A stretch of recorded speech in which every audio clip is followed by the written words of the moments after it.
मैं आप सबका बहुत बहुत अभिनंदन करता हूँ। सबसे बड़ी बात यह कि सुबह से आप धैर्य से बैठे हो, धैर्य से एकदम 10 बजे शुरू हुआ ये आप सब लोग साधुवाद के खा रहे हैं। खासतौर पे रविंद्र सिंह जी और ममता जी, इन्होंने क्योंकि ये गुलदस्ता जो सजाना आसान काम नहीं होता। हर तरह के रंग इसमें हैं, हर तरह की सुगंध है, हर तरह के फूल हैं। बहुत बहुत बधाई देता हूँ मैं। हाँ जी संजय जी, ये मैंने एक कविता लिखी थी पिछले वर्ष और एक इस साल लिखी थी, लेकिन समय कम है, मैं इसमें सिर्फ एक दो कहना सुना होगा। सिर्फ मैं एक नई चीज़ आपको आज कहना चाहता हूँ। हर चीज़ का जो साहित्य का विचार होता है, जैसे अभी इन्होंने कहा था ना सुबह अनिल प्रसाद जी ने, कि जो अनलर्न चीज़ें उनको छोड़ना चाहिए और नई चीज़ें सीखनी चाहिए। गंगा चमनी को छोड़ के जो यथार्थ है, जो सत्य है, तो बड़ा बहुत बढ़िया बोला था आपने। तो उसी को लेकर मैंने ये किया है कि उसमें डिटेल विस्तार में नहीं जाऊँगा, लेकिन महाभारत में या कहीं पर भी राधा शब्द का नाम ही नहीं, कहीं पर भी लेकिन कहाँ से आया वो कवि की कल्पना है। ये जितने लोग यहाँ बैठे हैं वो उनको क्रेडिट जाता है कि उन्होंने राधा का शब्द गढ़ा और वो एक आज स्नेह का, प्रेम का प्रतीक बन गया। वास्तविक में उनकी सिर्फ एक पत्नी थी, रुक्मिणी। सत्यभामा वगैरह भी पत्नियां नहीं थी, वो भी हिस्ट्री की बात है। तो मैंने उसी संदर्भ को लेकर लिखा है, जो बड़ा प्रचलित गीत है ना, उसको मैंने लाइन बनाई है। बात बहुत पुरानी है, बात बहुत पुरानी है, हर पल बहती या यमुना की धारा है। हर पल बहती है यमुना की धारा है। वृंदावन का कृष्ण कन्हैया, कहते सबकी आंखों का तारा है, कहते सबकी आंखों का तारा है। भक्तजन यहाँ भजन रचाते, भक्तजन यहाँ भजन रचाते, प्यार प्रेम सुधा का अमृत सबसे न्यारा है। कन्हैया की छवि है सबके मन में, जितने भी हम लोग बैठे हैं उन्हीं के नाम से आए हैं।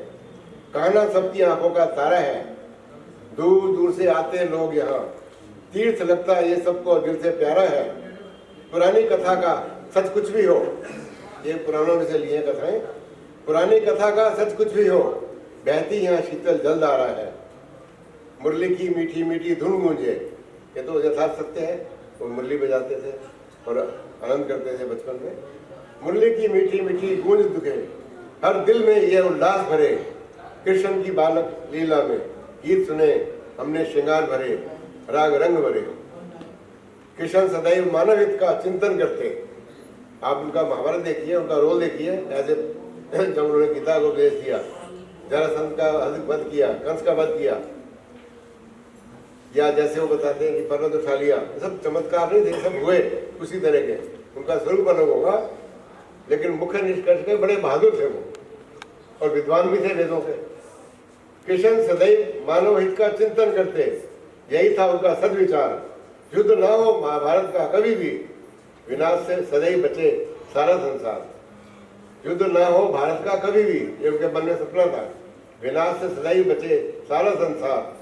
बिल्कुल नहीं माना दुर्योधन, बिल्कुल नहीं माना दुर्योधन, कपटी था क्या उस दुष्ट ने अहंकार।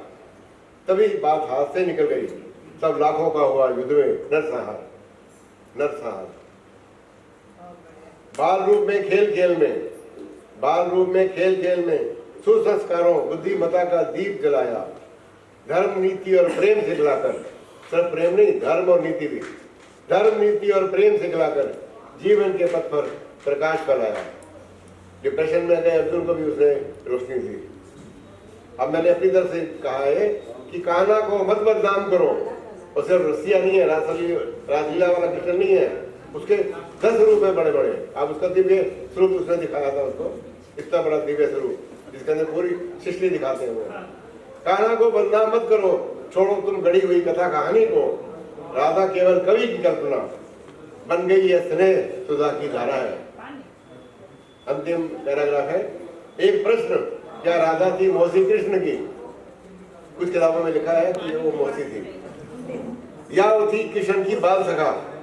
कई जगह यह वर्णन आता है कि वो बाल सखा थी। एक प्रश्न, क्या राधा थी मौसी कृष्ण की, या थी वह कृष्ण की बाल सखा? कवि ने ऐसी कथा बनाई, मीरा की तरह राधा को विरह से कर दिया सफल। कवि ने ऐसी कथा बनाई, मीरा की तरह राधा को विरह से कर दिया समाज। वृंदावन में आकर जीवन का संतरास मिटे, तीर्थ स्थान है ये।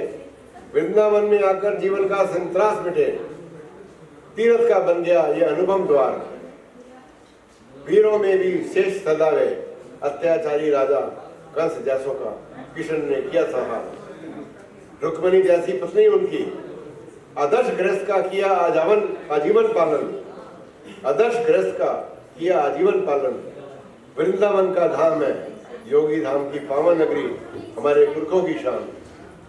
धर्म रक्षा में लगे रहे, धर्म रक्षा में लगे रहे, पवित्र पावन जीवन रथ की देश बने महान बन। वे थे परम ज्ञानी और योगी महान, वेदों के ज्ञाता, कृष्ण को कोटि प्रणाम, कृष्ण को कोटि प्रणाम। मैं चाहूंगा कि आप सब लोग विचार करें कि भगवान कृष्ण के 100 पक्ष है हमारे सामने, उसमें एक पक्ष को कम दबाव डालें। अभी आपको याद होगा 10-12 साल पहले विनोद दुआ ने टीवी पे कहा था कि ये जो है अपनी गर्लफ्रेंड से मिलने वृंदावन जाया करते थे, मथुरा जाया करते थे, तो लोगों ने बड़ी आपत्ति की थी इस बात पे। तो उसने कहा तुम बात सका करते हो, मैंने गर्लफ्रेंड कह दिया, तुम रासलीला करते हो, मैंने इश्क कह दिया, गलत किया उसमें। तो ये जो आरोप लगता है ये बच जाएंगे हम इसमें। वो तो बड़े महान व्यक्ति थे, हम पहुंच नहीं सकते, कितने महान थे कि उनको भगवान मानते हैं हम। बहुत बहुत धन्यवाद, पुनः सबको बधाई देता हूँ। बहुत बहुत धन्यवाद।